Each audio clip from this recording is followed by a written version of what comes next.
Good morning friends, welcome to my channel Sambita organic world. तो friends, आज एकदम सुबह से बारिश हो रही है और आज प्लांट्स के लिए बहुत ही अच्छा दिन है क्योंकि सारे प्लांट्स को बारिश बहुत ही पसंद है। आज मैं मेरे गार्डन में हूँ क्योंकि बारिश के मौसम में जब बारिश होती है एक बार मैं प्लांट्स के लिए अपने गार्डन को ज़रूर घूमती हूँ छाता लेकर।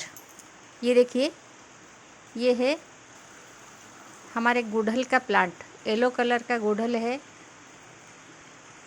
और ये प्लांट ज़मीन में लगी है क्योंकि मेरे गार्डन में बहुत सारे प्लांट ज़मीन में ही लगी है। और ये देखिए, मेरे एक प्लांट है, मैंने उसे एक पॉलीथीन पेपर की मदद से इसे ढक रही हूँ। ये देखिए, अच्छी तरह देखिए। अभी बारिश थोड़ी कम है इसलिए मैं इस काम को निपटा रही हूँ। अगर वीडियो अच्छा लगा है तो लाइक करें, शेयर करें, कमेंट करें और न्यू है तो सब्सक्राइब जरूर करें।